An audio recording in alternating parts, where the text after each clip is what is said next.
Can you talk to me a little bit about the end of last season for you? You had big news. Yes.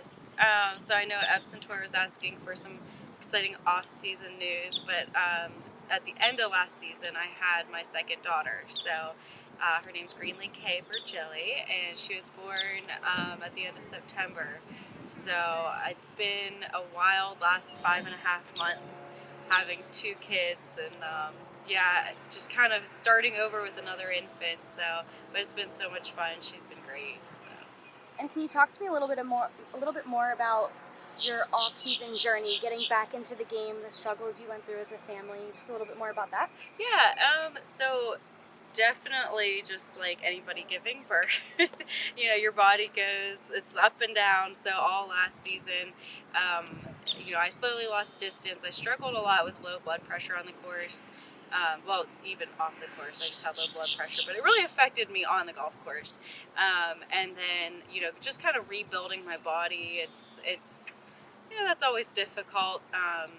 Trying to gain muscle strength back and everything. So just personally, like when it comes to golf, just doing all that has been pretty time consuming, especially when you're not running on a lot of sleep anyways. And actually the baby's sleeping great, but my oldest doesn't fall asleep till about 11, and the baby wakes up around 5.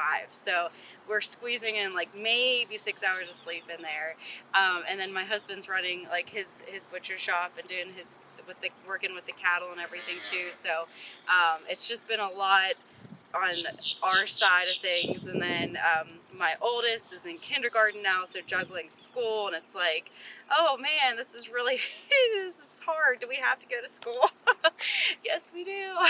And then my littlest one, she was actually diagnosed with hearing loss right from birth. So dealing with all of her medical stuff, and as anybody would know, insurance and all that good stuff. That's been quite a juggle. But the good news is the state of Pennsylvania actually covers everything for minors with hearing loss. So that has been a wonderful and really good news to our family. So she is actually doing great. She got her little hearing aids in January. We're all learning sign language.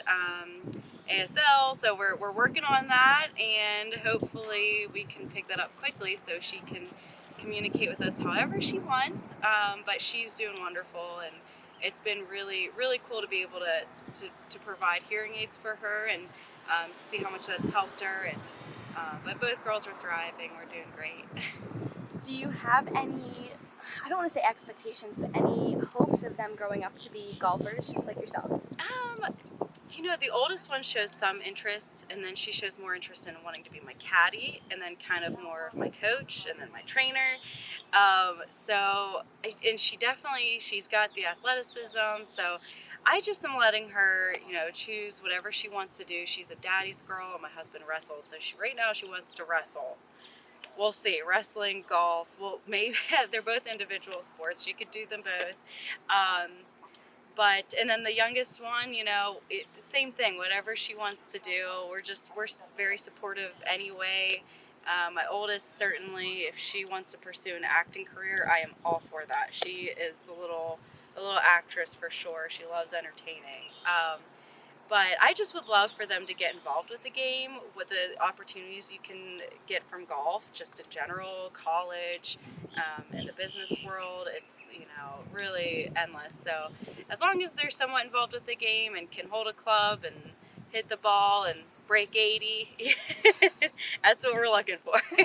Awesome. And then kind of shifting back to going through, being a woman, having a baby, and your body changing, what have you done during the off season to get both mentally and physically prepared to come out this week and tee it up this season? Well, I think, I learned after having my first, you have, first of all, a completely different perspective on the game, on your career. Obviously, your family comes first, and my main priority was taking care of my kids this off season and making sure the youngest one, she was ready to go, and got that early intervention as quickly as possible. So that was certainly my priority. But secondly, I did the best thing that I found for my body was doing like bar workouts, kind of like a yoga, Pilates, very low impact, but gaining strength. I worked a lot with my cousin. He has the Romesburg physical therapy back home, and so he worked a lot with me this off season as well. Just finding where my weaknesses core.